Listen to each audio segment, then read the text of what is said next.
Episode of the Einstein Retirement Daily, where we look at lots of different topics related to retirement, whether that's in the news or things that folks ask us about a lot in our workshops. We look at a lot of different topics and discuss them with you, share our thoughts, and try to give you some good help as to what things might be affecting you and how you should be thinking about stuff. As always, if you hear something in today's podcast that causes you to want to take some action or make changes in your personal situation, we do insist that you confer with the appropriate tax, legal, or investment professional prior to implementing any changes so that you don't make those mistakes that can sometimes happen. So this morning, what I want to discuss with you is this idea of topics and advice that gets written up in an article, say on a place like CNBC or Market Watch or Motley Fool. A lot of these websites where they put, they address topics and they put it out there for the masses, essentially. They're not writing the article specifically for you, and they're writing it for the masses, but they can also oftentimes make a very compelling case. But the problem that can occur is that you don't necessarily know if that article is being written for you or if it's being written for someone else, more specific, another group, let's say, that you don't really belong to. You have to remember that when it comes to articles that are written or put out there in the media, it's not that they're not trustworthy. It's not necessarily that they're not going to give you good advice. It's that they don't know your specific situation. And so you don't necessarily know what the underlying, what's the right description for it? Their assumptions. What are the assumptions that they're making in this piece of advice that they're handing out? A great example of this that has come up a lot lately, and I've gotten several clients have sent this article to me. I've had several prospective clients that I've interacted with lately that have sent this article to me, and it has to do with Roth conversions. Roth conversions is a big part of my practice and helping people optimize their retirement plans and strategies and minimizing the tax exposure that they pay, as well as the tax exposure that eventually their heirs are going to experience. And so it's something that we have invested a lot in here at my firm.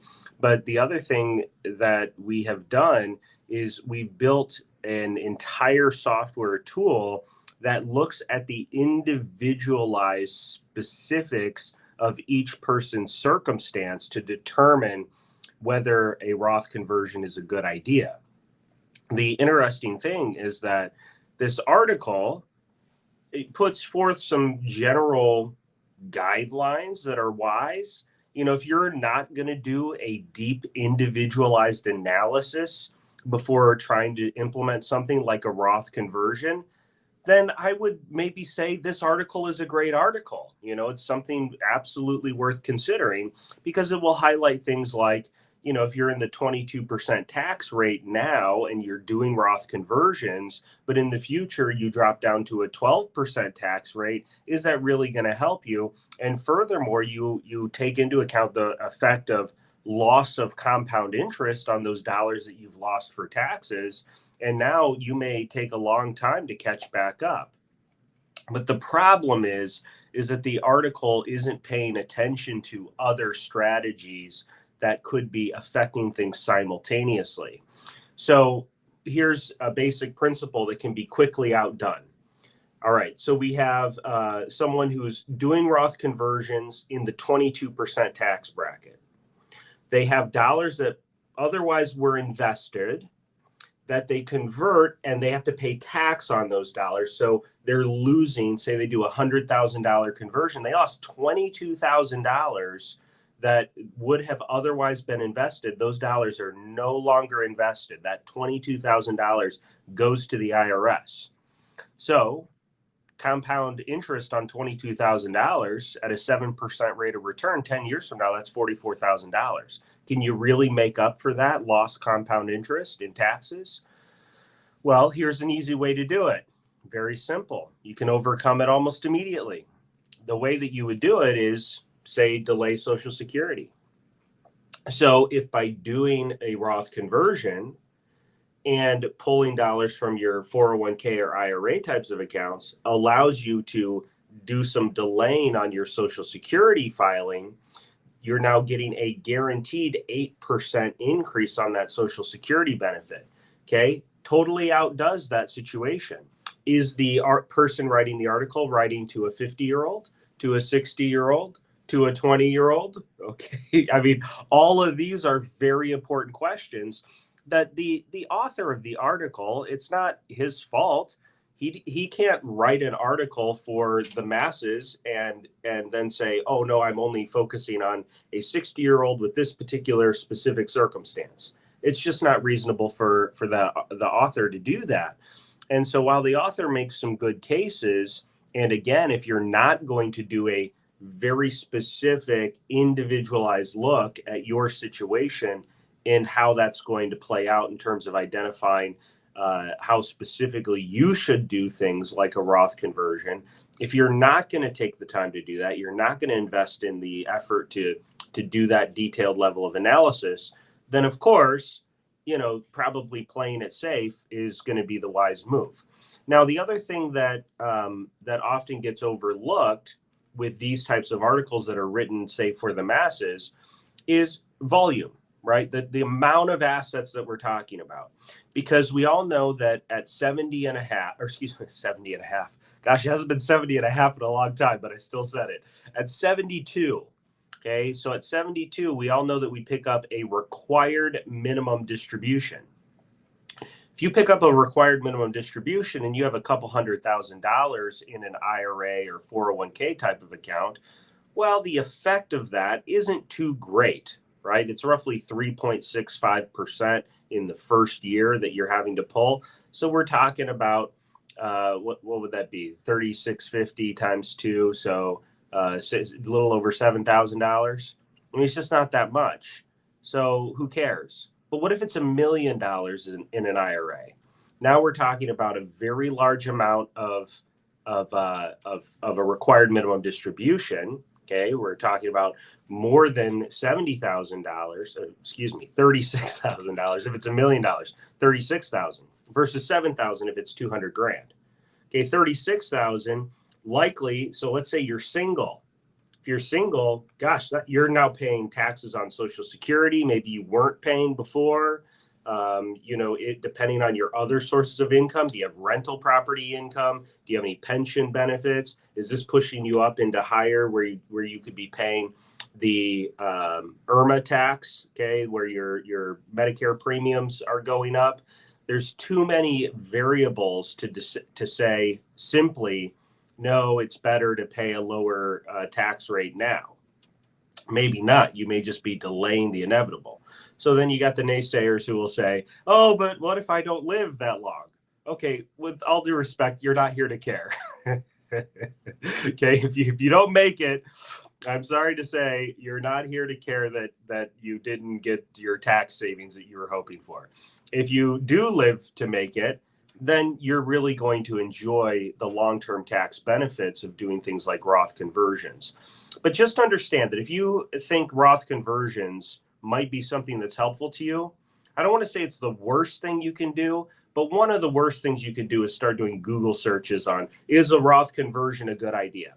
Because it doesn't matter whether it says yes or no, it's not applied to your specific situation. Put this in perspective. The average retiree who's gearing up for retirement within the next 5 years, has less than $200,000 saved in their 401k and IRA accounts.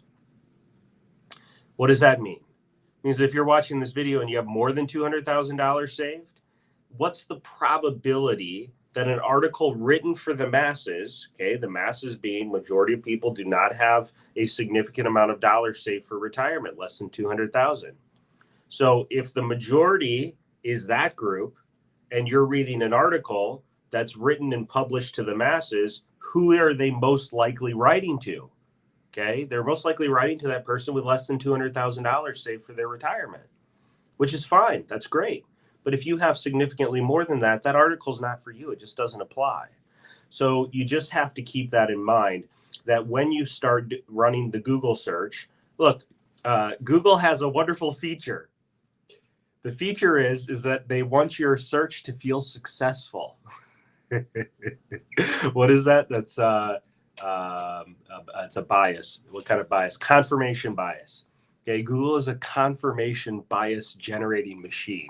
Okay, so Google anything you want, you'll find confirmation for the point of view that, you know, it'll be in how you write your question. Are Roth conversions a good idea? Okay, how about Roth conversions? Roth conversion strategies, probably more positive. Roth conversions, do Roth conversions cause me to pay too much in taxes? You're probably going to get plenty of people who say, yeah, you pay too much doing Roth conversions. So you got to understand that when you want to look up strategies, ideas, you want to test them for yourself, you need to actually go through that process of testing it for yourself. Okay, certainly a financial planner should be able to help you do that. If you feel like they're not, they're probably not. Okay, because any financial planner who is addressing serious questions about retirement strategies, Roth conversion, tax strategies, they can either answer it in a way that's simple and easy to understand, or they can't answer it. I mean, that's just my opinion. I've been in the industry now long enough to have seen lots of different people talk nicely about things.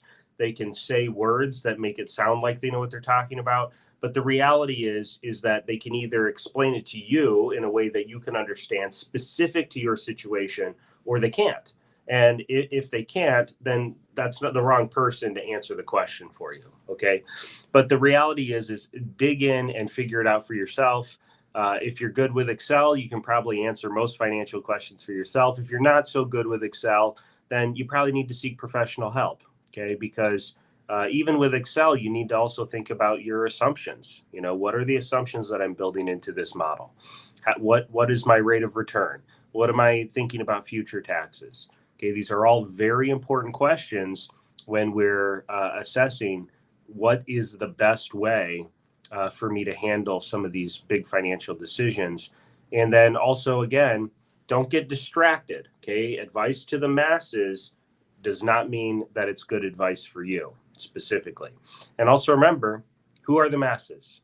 Do you fit into that group? If you do, then okay, you're probably good. You can probably take some advice from articles written and just put out there. But if you don't fit in that bucket, you probably need to be thinking more individualized and specific for yourself. All right. Enjoyed this, and always look forward to seeing you. I saw we had several people watching here live this morning, and so good morning to you, and look forward to seeing you next time. With that, we'll end the stream for today, and we'll talk to you soon.